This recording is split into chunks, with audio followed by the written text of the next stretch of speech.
Folks, how we doing? 2011 NAHBS, Austin, Texas. I'm here with Damon Madsen, Priority Cycles based out of Idaho. Damon, what do we got here today? We have, well, this is our long travel 29er. It's 5 inches of travel, and we're running short chainstays. We're doing 17-inch chainstays, so effectively we have the geometry of a 26-inch wheel mountain bike with 29-inch wheels. Right on.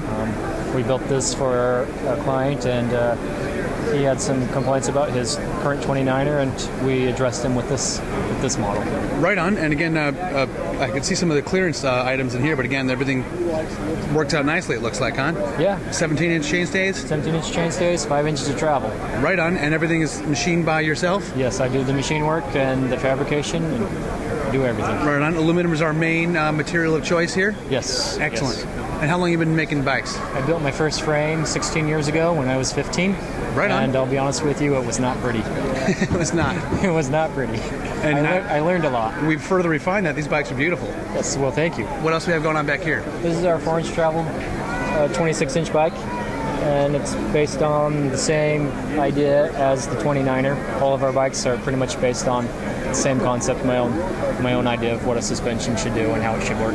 Right on. And how do you do the design work here? Do you lay it out CAD? And well, originally it's came up with this pivot point, and what it is, it's low in front of the big chain ring, but it's also low in the frame, and what that does, it gets all the chain tension behind the pivot point, so you don't have the chain pulling up or down on the suspension.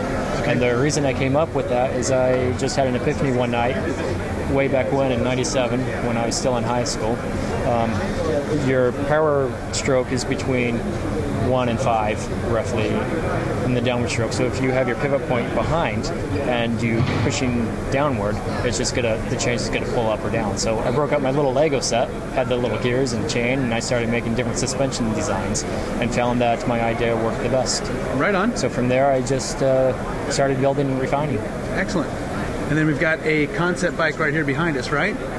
Yeah, this is a short travel 29er, and I'm finding that with the 29ers, with the heavy wheels, you tend to stand just to get up to acceleration. Find you're standing a lot on a 29er. Right on. And anytime you're standing, you're going to get that suspension bob just because you're bouncing up and down the suspension. So the idea is to make a floating drivetrain, put the crankset in the swing arm, so that when you stand, you're effectively standing on the swing arm, to stiffen it up so you can get the wheel up to speed and then sit down and have the suspension. Right on. Hell of an idea. So this has not seen a full build yet? No, it's an idea we had, and we're going to try it out. Excellent. Who's doing your finish work? The paint? Yeah. My dad. No kidding? Yeah. I get to do the sand work, and I get to mask off the letters, and he shoots the paint. Right on. He's into glitter and everything? Yes, he is. Awesome. Awesome. All right, so Damon, you mentioned your Lego models. Exactly what do we have here? These are just some models that we made up to demonstrate what our suspension's doing compared to some of the other companies. So you have a big company A here, and it has a multi-link. You can see there's a link right in there that's being covered by the crank.